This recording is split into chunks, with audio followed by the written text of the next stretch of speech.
welcome to the Digital Education Dialogues podcast, brought to you by the Digital School, one of Mohammed bin Rashid Al Maktoum global initiatives. We aim to focus on digital learning, the future of digital learning, but we have a special focus in this podcast to explore how digital learning can really empower marginalized and underserved communities, how digital learning can bridge the gap in digital education, in addition to the future of digital education globally. We are in this first episode. It's the inaugural episode of this podcast, and it will be posted on the 19th of March, which is the first event for the International Digital Learning Day, which was announced last November by the UNESCO. And from then we will have a series of talks that we will be talking about different topics related to digital education, its potentials, its challenges, its opportunities. I think in today's discussion, we have a very special guest with us. I think we can start this discussion, but by each one of you may be taking 3 minutes to introduce himself and maybe talk a little bit about what is exciting to you when you hear digital learning. So I'll start. I'm Chris Dede with Harvard University. I have been in this field for more than half a century, so I have seen many technologies come and go, some that succeeded, some that failed, with a special emphasis on artificial intelligence and immersive learning. And I'm so excited about International Digital Learning Day. Because when the Ep.1 first came out half a century ago, it was impossible to imagine what we would be able to do now. And I'm particularly excited because of that half century, there has never been a time like this.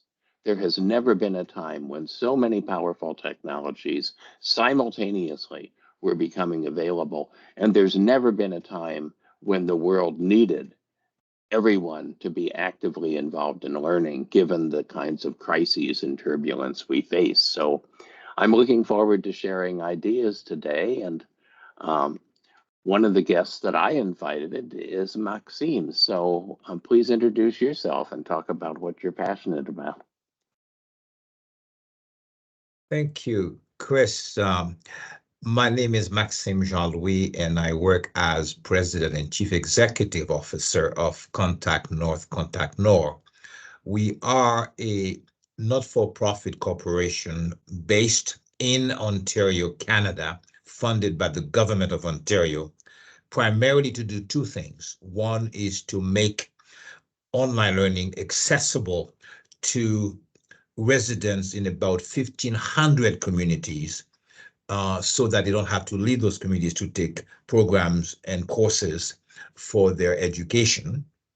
And the second one is to experiment with new technologies and share that within Ontario and also internationally. So I'm very pleased that Chris had invited me to join you today in sharing some of the things that we are doing, some thoughts.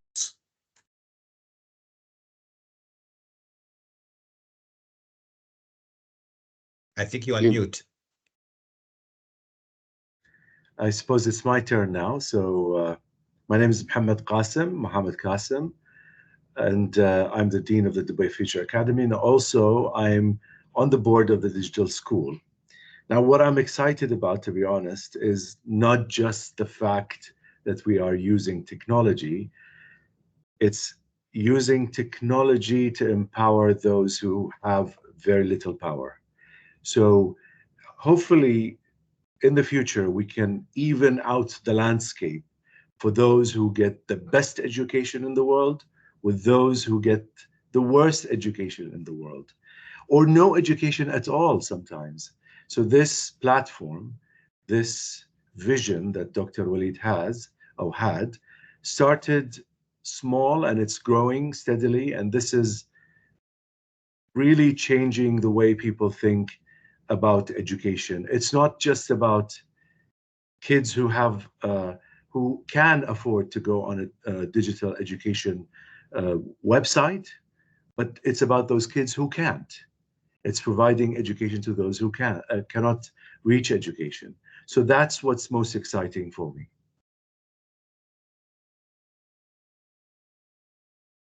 I think you're on mute, Chris.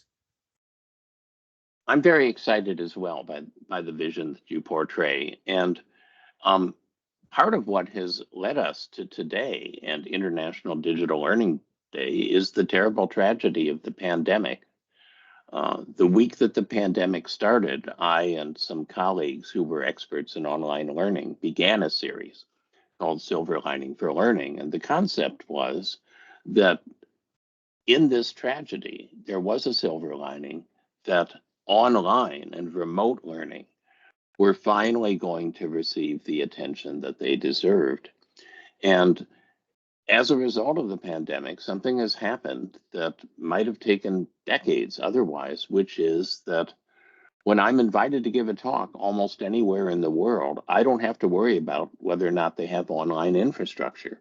Even remote areas now have online infrastructure and people who know how to use online tools. And that's a tremendous platform on which to build artificial intelligence, which benefits greatly by the big data that online learning produces, and also immersive environments, which provide a more interesting form of online learning than talking heads, even though today, out of necessity, we are in fact talking heads.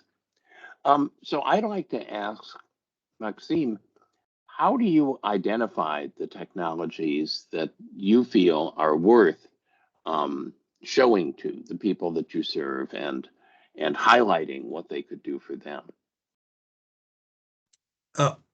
Chris, Mohammed, and Walid, for us, there are at least 3 technologies that we have found to be very helpful in engaging with learners that are disadvantaged either by distance or geography, or sometimes by personal and economic circumstances.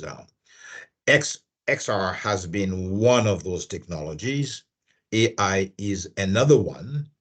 But what I could do is share with you what we see as opportunities in the way we've used those technologies.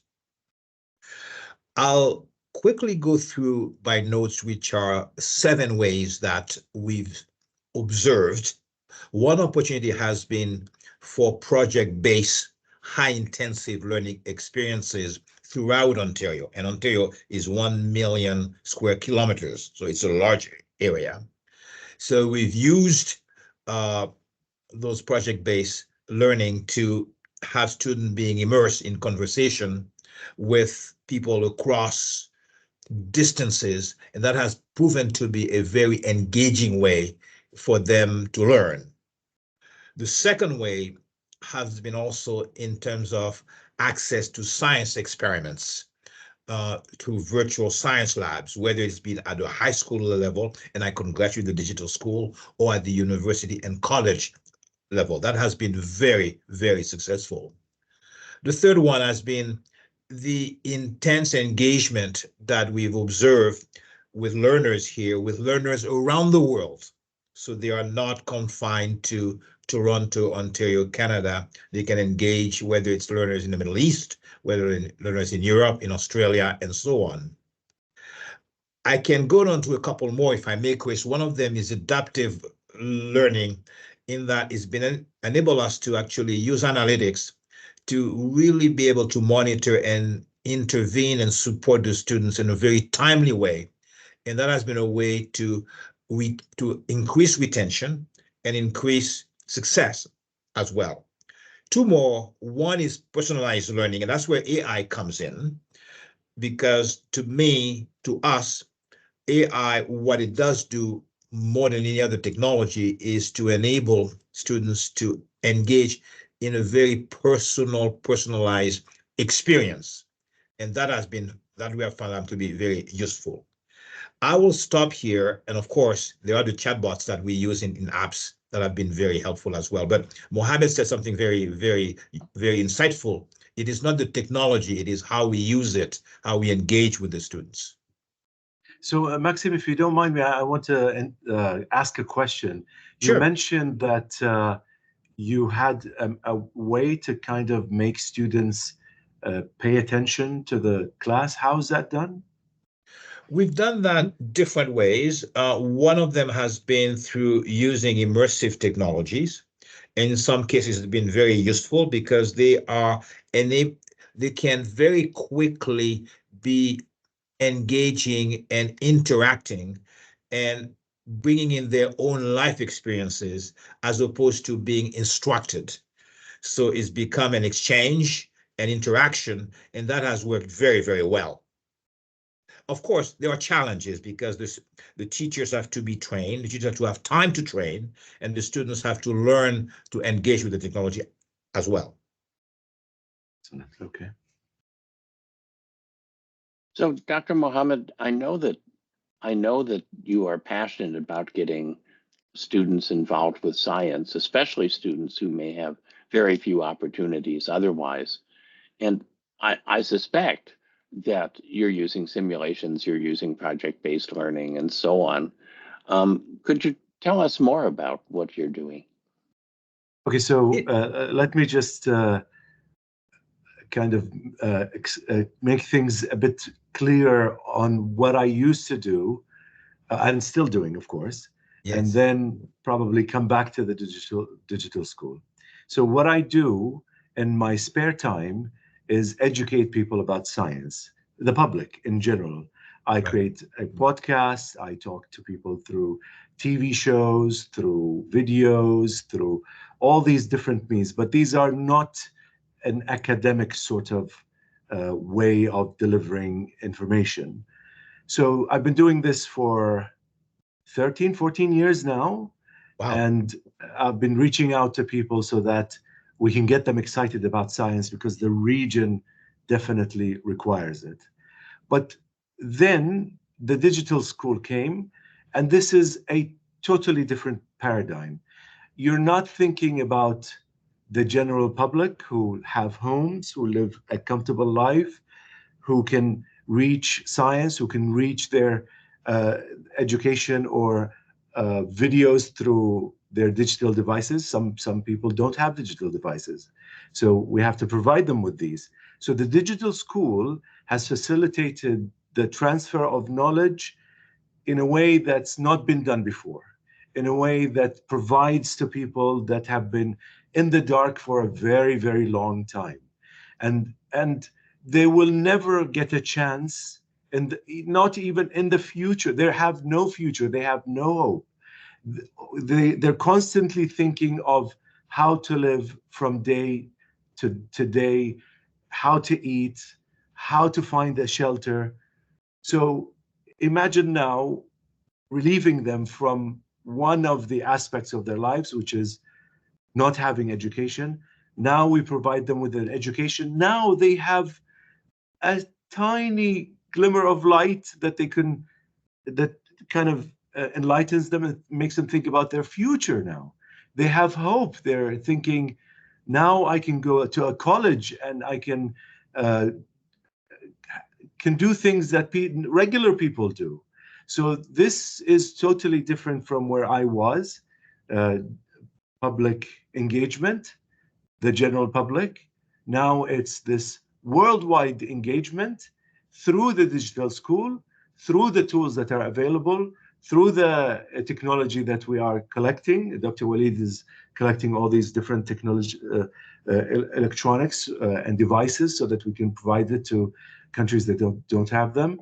So through these, now we're getting them set up to take courses in a way that they couldn't in the past. And I've become involved with the digital school, not only because they're doing wonderful things, but because they're doing wonderful things at scale, which is really very difficult to do, very unusual. Maxime also, does things at scale. So, Dr. Walid, could you tell us more about the digital school?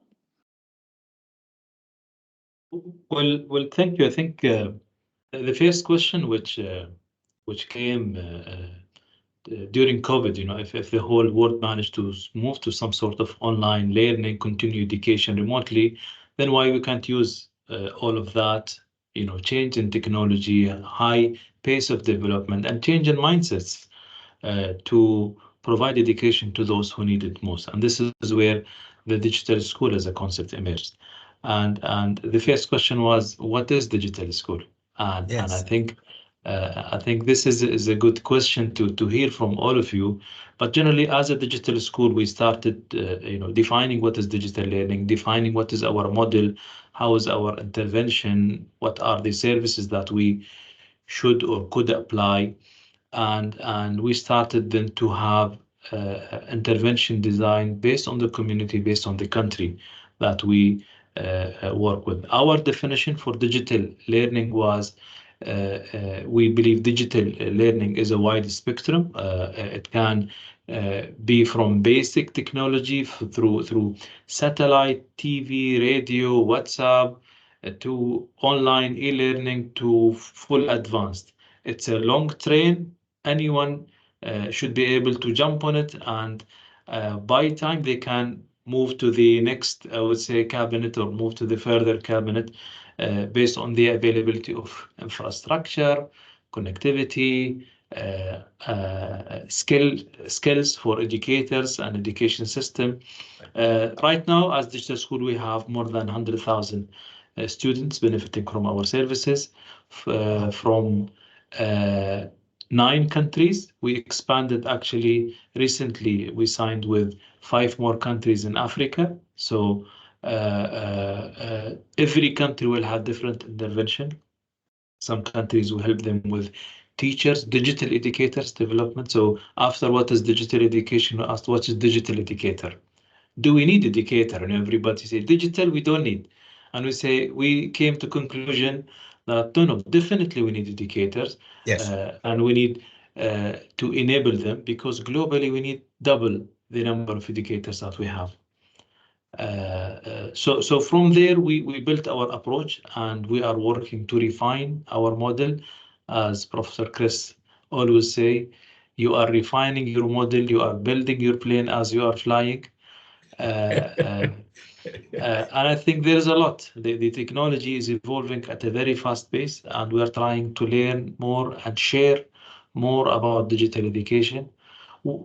For us, the recognition of International Day for Digital Learning is a big achievement. It's a huge achievement, because once we started back in November 2020, I remember some big global organizations telling us, you are from Dubai, you are rich, and you are thinking digital education. Those people can't afford to eat.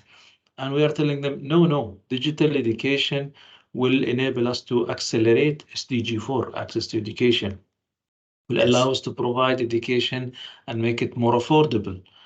And thankfully, I think 2 years after that, at the Transforming Education Summit in New York, the UN announced 4 thematic action tracks to accelerate SDG 4, and one of them was digital education.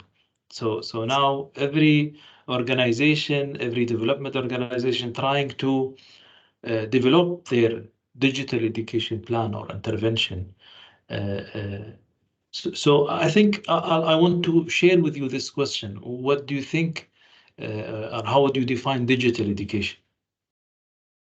Let me first congratulate both of you on this immense success that you've had with the digital school on 2 counts. One, because you're focusing on students and people who do not necessarily have the opportunity in some other ways. And second, I think Chris put it very well, scale, because scale is critical. And we could learn from you. Canada could learn a lot from you, I'm afraid, as well. So I was excited about inviting you, Maxime, because when I thought about what else in the world is focused on the students who are most at risk and is operating at scale, your organization came immediately to mind. Are there sort of lessons learned that you would want to share, not just with the digital school, but with listeners to this who may be looking at their region and wondering if they could do something that was similar? There are at least 3 lessons that we've learned. One has been to not only focus on digital education being able to extend access, but also being able to extend or to help the students have more control on his or her learning.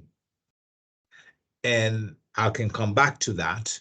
And the second one, to be able to enable the students, we've seen that here, to be in a class with not just students that are identical to him or to her, but students that are from different regions, different jurisdictions, different languages as well. Example, I am linking from Toronto, where there are 160 languages spoken in Toronto in terms of minority groups and so on. So those two aspects of the students having more control and the students being able to engage with a much wider range of diversified groups of students, we have found that to be very helpful in terms of adding those two elements. There are a couple of other elements, but these are the two I'd like to at least highlight. And I suspect you have as well at the digital school. So, Dr. Muhammad, I am a big believer in the power of motivation for learning. And in fact, when I went from 3 courses to 1 course at Harvard, so that I could do more research, the 1 course I kept was on motivation and learning, which I teach every spring. Okay, that's good. And it's ironic that at the Harvard Graduate School of Education, there are probably 70 courses that are about learning, and there's 1 course that's about motivation, which I think is a terrible, terrible imbalance. Very interesting. So I would posit that the work that you did with the general public and that you're still doing has given you the ability to inspire in ways that are really important for these students, because when we talk about students who are the most at risk, often society has a deficit model about them. No, it isn't just that they don't have access. They're kind of inferior often in the eyes of society. And because of that, often they have a deficit model about themselves. They're uncertain that they can learn. They're uncertain that they can succeed. And so the supports that we provide, I think, are quite important. Does that resonate, Dr. Waleed, Dr. Muhammad, with what you're seeing? So can I, 2 things I want to, so the question you just asked is amazing. It's yeah, because you're looking at the kids now, and the kids, like you said, they have we've sort of projected a self model on them. So they're looking at at themselves as the losing part of the world. They're even if they go into education, they might not be motivated to do so. But before I go to that, I want to add to what Dr. Waleed said about the digital school. So what the digital school is. So maybe Dr. Waleed gave a comprehensive image of it. I want to kind of highlight a few things that we do. So first of all, we have the one part that lots of different digital schools do, digital education platforms do, is that they provide a platform. Here, this is a platform for education, goodbye, and done. Okay, so we provide a digital platform to everyone, but we don't raise our hands and say goodbye. So there's more to that than just giving people the platform. So second thing we do is we provide educators and facilitators with training on how to work at the digital school and provide education to kids. So this is done through ASU and Arizona State University, and they're doing wonderful. So they're training all these facilitators so that they can engage the students in the most appropriate way. Third, we have electronic equipment. So we're not just telling them, here's a digital platform, because they might not have access to it. So now We're providing them with the electronic means to go online and connect and be able to see all the lessons there that have been created for them so that they can engage properly. Fourth, we also are creating the learning spaces for them. So although there are places that have classrooms they can get schooled in, get their education in, but some places don't. They're in remote areas and they're not able to sit in a class and get educated. So what we've been doing, we've created a learning space that is modular and can be transported from Dubai all the way to these countries and have it there and install in 4 hours, and a full classroom ready for students to come in and take their education. So these are parts of what we're doing. There's quite a lot that Dr. Waleed has been doing. There's a whole lot that I don't think we have enough time to explain every single one of them. Now we go back to the motivation. So in me teaching or disseminating knowledge to people, motivating them is much easier than motivating kids who have been displaced. It's really, really hard. Their environment is not good enough. Their economy is not good enough. Their mental state is not in thinking about education per se. So to get them motivated again, there has to be a lot of work. It's not just about the digital education per se, although there are elements in there, for example, maybe getting gamification that helps students get interested in playing while achieving their education. There might be elements where we have them interact with each other through an AI that kind of overlooks these conversations, so that instead of having people just talk among themselves, now we have people talking amongst the rest of the world. They're talking to their peers and getting motivated through them. So that's another way to do this. But I think the question you asked is so good that it's really hard to answer this question at this level. How to deal with students who have issues like this is something that requires another element to the digital school that we might have to think of creating in the future. And I just want to point out that what you just said is actually part of the answer, because if you say to a student, you're special, we're going to give you a classroom, we're going to give you equipment, we're going to give you trained teachers, we're going to give you a special curriculum because you matter, because the world needs the trapped intelligence that you have, that helps. I mean, it's not going to completely be magic, but it certainly helps because it's a tangible demonstration. Maxime, do you see similar things in the population just you work with? Yes, two things. We work with about 100 First Nations remote communities in Ontario. And we have also found one part of the motivation is to accept certain cultural traits and to build on them. Example, the First Nations, they prize silence. So you'll have a conversation even online where there will be perhaps almost a minute of silence as they are engaging with you. And us, if you like, we want to fill that silence.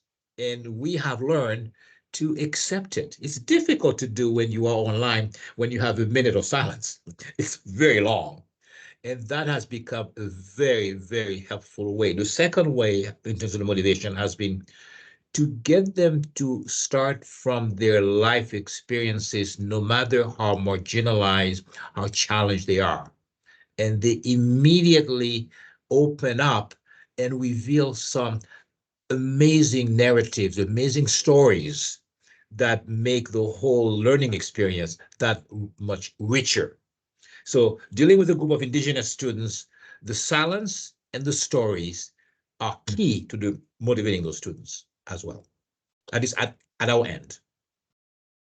I think a key word that might summarize what you talked about in terms of motivation and considering the cultural challenges, especially for us at digital school, we go multi-country, multi-language, is I think the hardest, although we try to address the infrastructure or the devices or the connectivity, the biggest challenge, I think, was change and how to deal with this as a structured change program that is scattered to each country or to each community. And sometimes we had to build on what is already there. In one of the countries, there was a school feeding program where the students attend the learning centers and they do attendance. And if they did the right attendance, they will get food support.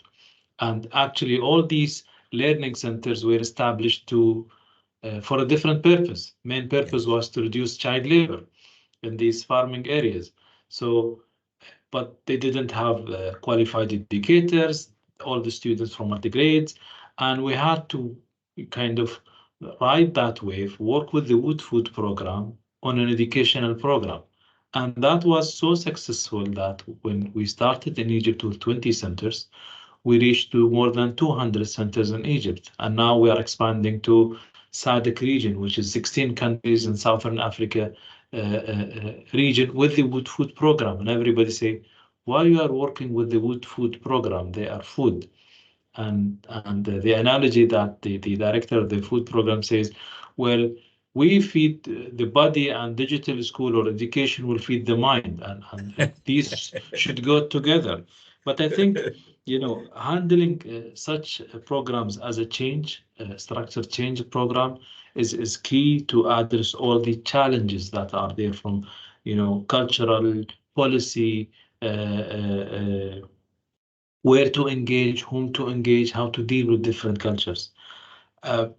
I think the other part will be innovation.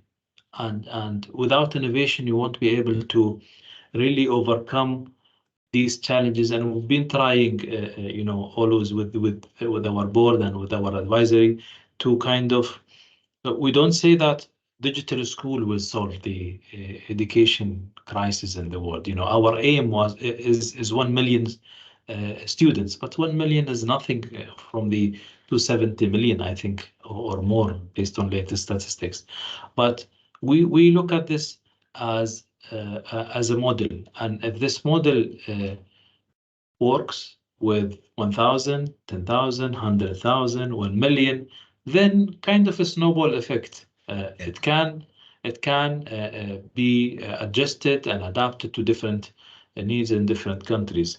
And this is where in everything we do, we try to capture it and model it in the pedagogical model.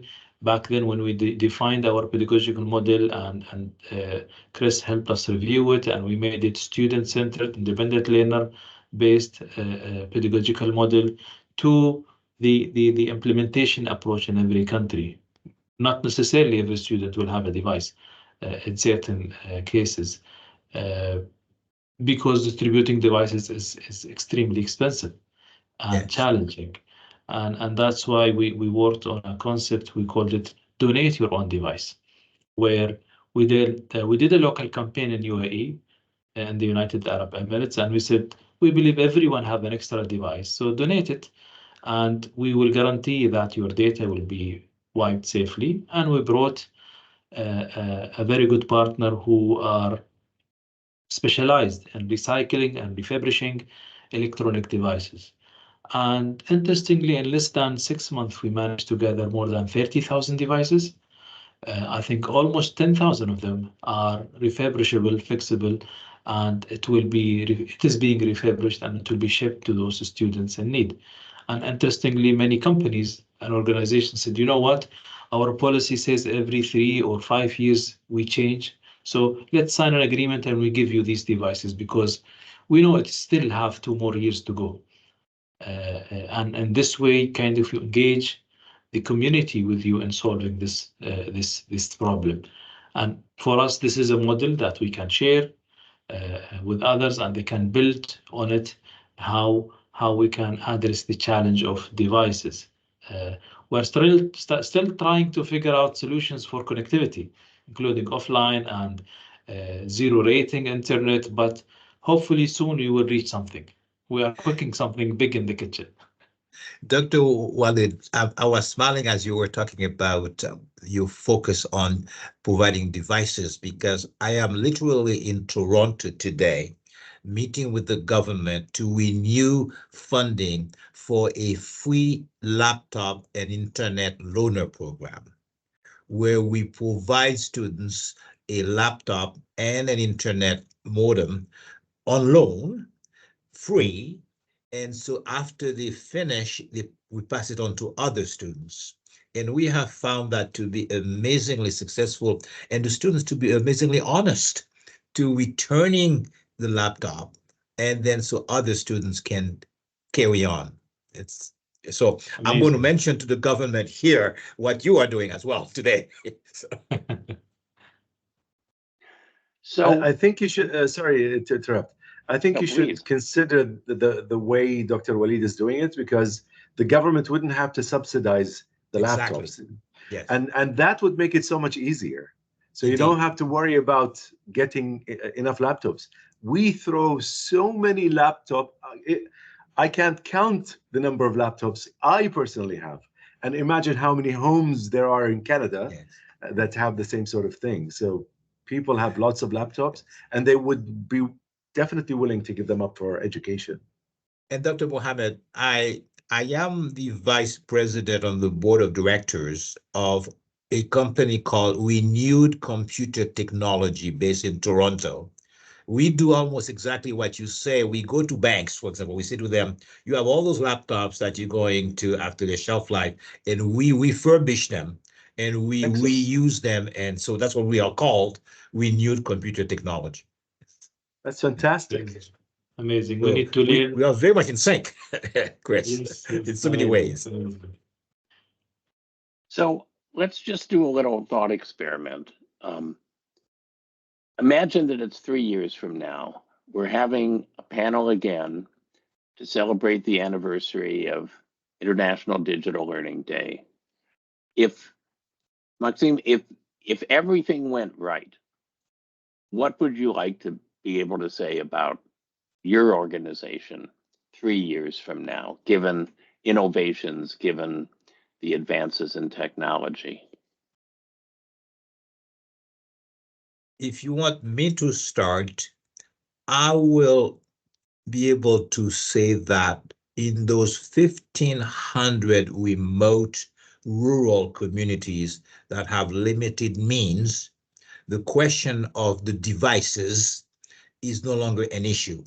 Through perhaps a more enlightened approach, as Dr. Mohammed suggested, of working with the private sector to provide them with the technology. I also will be able to say that the pedagogy being used to teach and to enable students to learn using digital has very much taken into consideration. It's not about the access, it's about the experience, and that we have reached that. And the third and last one is that there are 3 T's that we use here that are very important for faculty: access to technology, time, and training.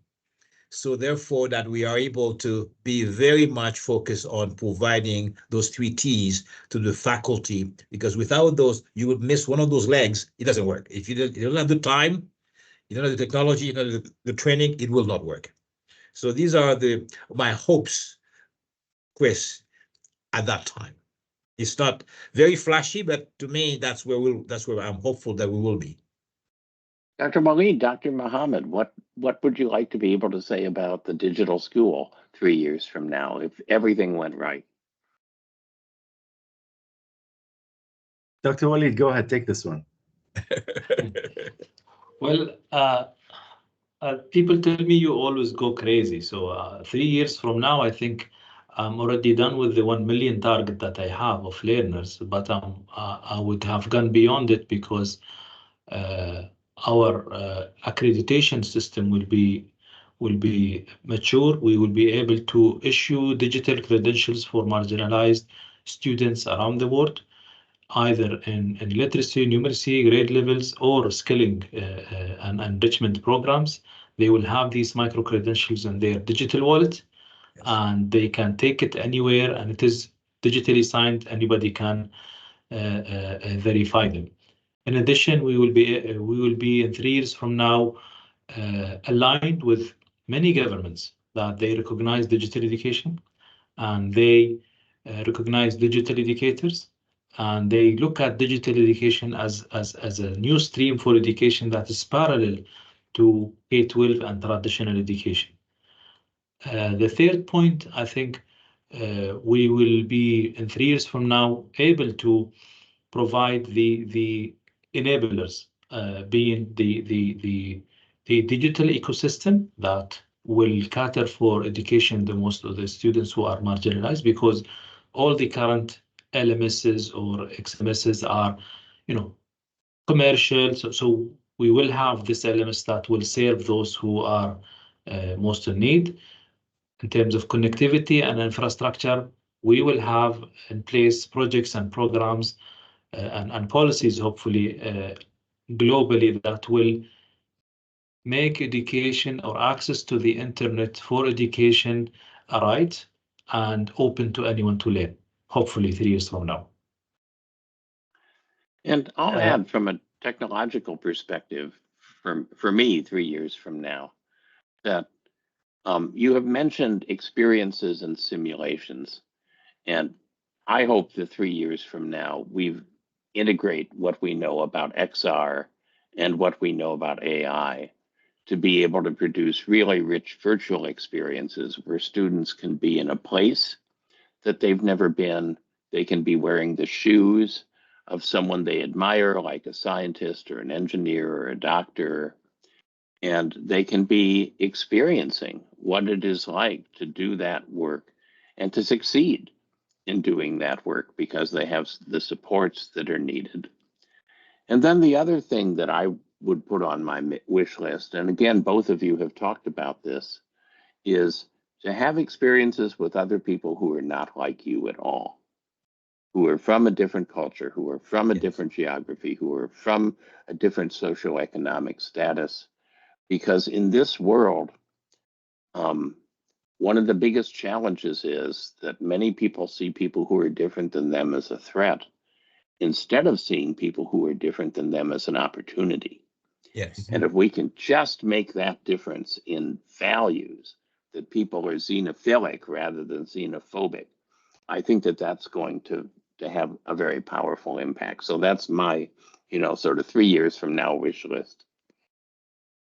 The one thing I'd like to add in terms of our recent experience, we've developed 2 apps, one called AU Tutor Pro, and I will share them with you after this session, where a learner, no matter where he or she is located, can check their knowledge in whatever language they wish, by the way, and also interact and chat about any topic, any academic area. I think it's inescapable that the whole AI is going to play a role, and we need to be sure, because I've heard Dr. Mohammed, Dr. Wali be very clear on that, and you, Chris, as well, that the human element is there in terms of the interaction.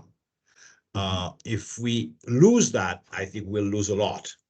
Although there's a lot we can do in terms of access and interactivity with those apps, and I'll share them with both of you, and they are open to you for free.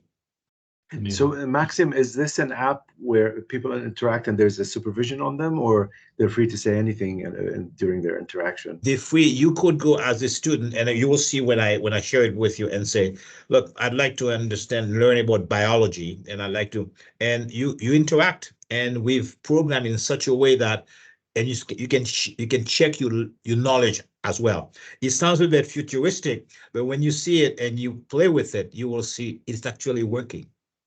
Oh, that's very interesting. Dr. Mohammed, you are the Dean of Dubai Future Academy. You do a lot of future foresight. So 3 years from now, yes, wearing your future hats. Okay, so if you come to my place, I can show you tons of technological gadgets and things like that because I'm fond of these things. But let me tell you what I'm really fond of in terms of the digital school and where I want to see us at the end of not 3 years, maybe maybe 4 or 5 years. So in 4 or 5 years, we'd have students who have graduated, finished, gotten their degree, and then we have universities who will accept and sponsor these students into their programs. So Right. I think that's my number one goal for the digital school. Technology is important, learning spaces are important, educating the educator is important. All the elements of the digital school are important, but at the end, the most important part of the digital school is the student himself or herself, and having them not only finish the courses, but picking some of the best students to continue their education, to continue their hopes, and go show the world that the environment they were in is not the thing that sets their future.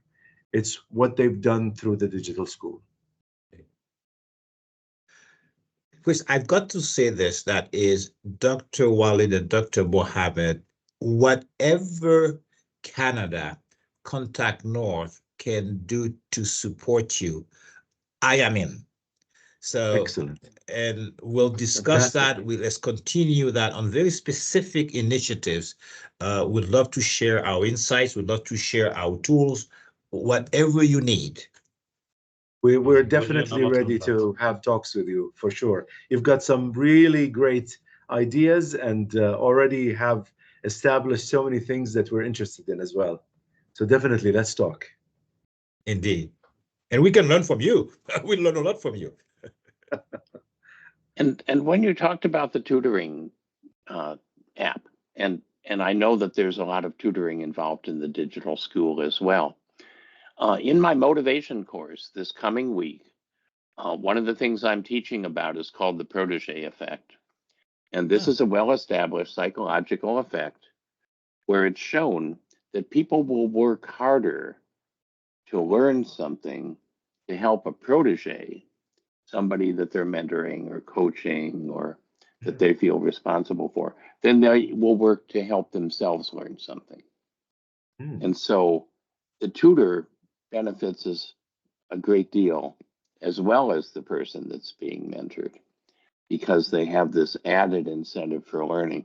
You can understand where this would come through evolution. You know, it's important for the species that you feel a strong motivation to help people who are in need.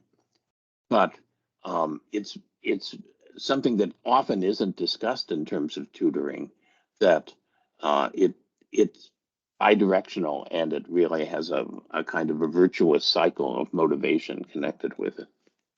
Indeed. Chris, if you allow me, I think you have a wealth of knowledge and experience, and you went through, you know, from the TV promise to educate everybody to now AI. And I think in addition to your roles within Harvard, you are heading a committee for AI in education.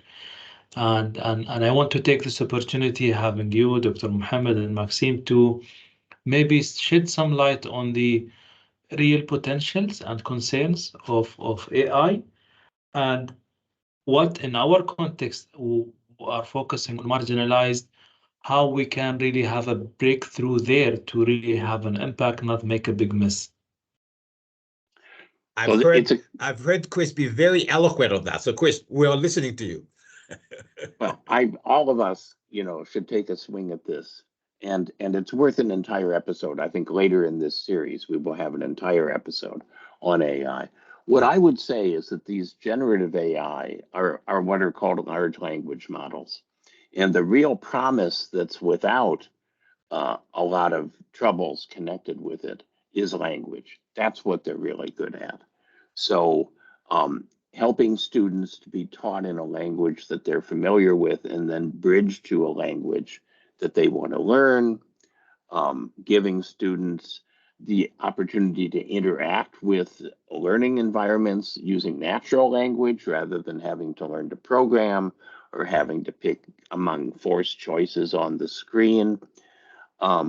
Those are the kinds of things, simulations where people are surrounded by agents that are creating an environment for them, and then they can act within that environment and talk to simulated people as part of the learning experience. Those are all pretty safe uses of AI. Where people start to say AI actually is intelligent and understands language and understands the World Wide Web, that's where we get into trouble in a hurry. Indeed. Chris, I'd like to. Sorry, go ahead. Go ahead, Maxime, please. I was going to say, Chris, I think both Dr. Walid, Dr. Mohammed, and I are setting you up to write a book on that, by the way. That's what we are doing. Sorry, Dr. Mohammed. No, so Chris, you mentioned that having people tutor others helps them learn. And when you talk about AI being the tutor, I'm afraid that it might not leave room for others to become tutors. AI will be so good that the tutoring will be so effective that kids or people would not tutor anymore. They would not lecture anymore. They would not give classes anymore. So I don't know how we're going to fix this problem. What do you think?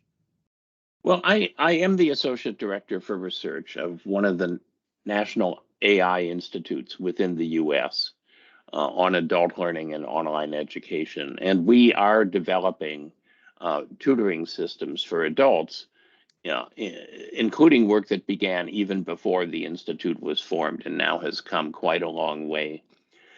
AI can tutor some things, things that are narrowly defined and have a limited range of right answers. But even the most sophisticated AI tutor today cannot genuinely tutor with real knowledge about many of the things that are most important for students to learn and understand.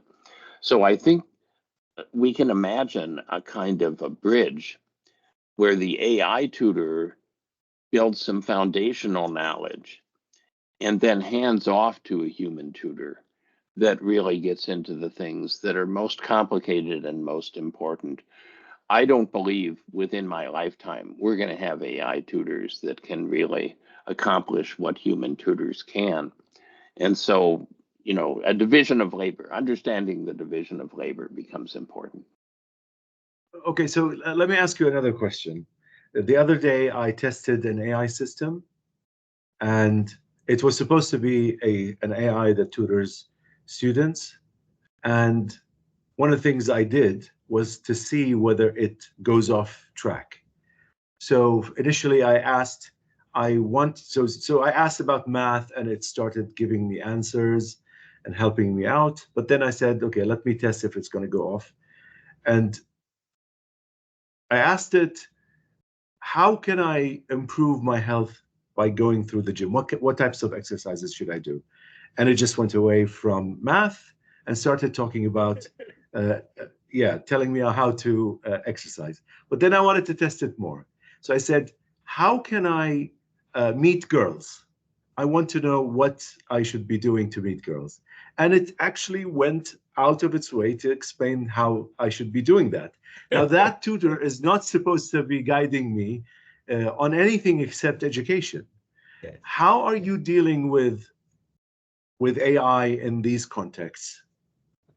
So again, this is a complex topic that could be an entire episode, but what people are doing if they want to build good tutors, as opposed to just, as you say, random kind of tutors, is they're doing what's called a walled garden approach. And in the garden, there's a training set that's about what you're trying to tutor. Let's say it's mathematics. And then outside of the garden is the ability of the tutor to interact in natural language. So the natural language part of the tutor is walled away from trying to apply stuff that it's learned on the World Wide Web, which may or may not be accurate, but which almost certainly is biased in some way or another. And inside the garden, it's just focused on math. But most tutors are not constructed that way because most people don't understand what generative AI can and can't do. Anyway, I think it's a time of promise and peril, is what we can say. These technologies are double-edged sword. And the most important thing we've said, I think, is that this is really about people. Yes. It's about technology that can support people, but it's really about people. And the minute we get away from it being about people, we're going to end up in a place we don't want to be. Well said. I could not agree more. Chris, so, Maxime, I think you're out. Are you close to out of time at this point? Yes, I'm out of time, but Dr. Walid and Dr. Mohammed, I will get you coordinates from Chris. I will, share with you the resources that we have in the AI world. Second, Fantastic. I'll be on standby to have further chats with you and with Chris as to what we can exchange.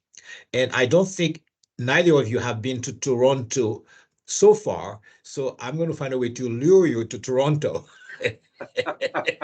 In the summer. In the summer, which is coming, by the way. So, but thank you so much, both of you and all three of you. I've learned a lot today.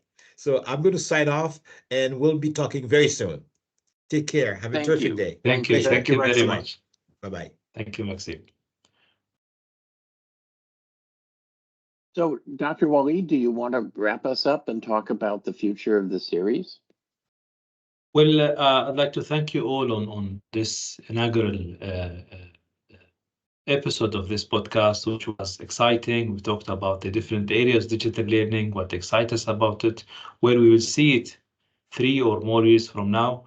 And I think in the coming episodes, we will have more topics to discuss about the real challenges, the opportunities of digital learning, the different elements that will feed into a more effective digital learning implementation or learnings, a lot of learnings that we had ourselves in the digital school. The aim is for us to share with you, and we believe the more we share, the more we learn.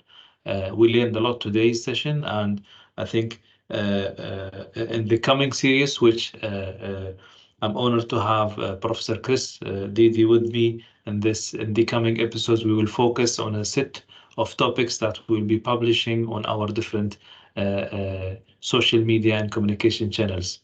So stay tuned. And I just want to add how excited and honored I feel to be part of this initiative.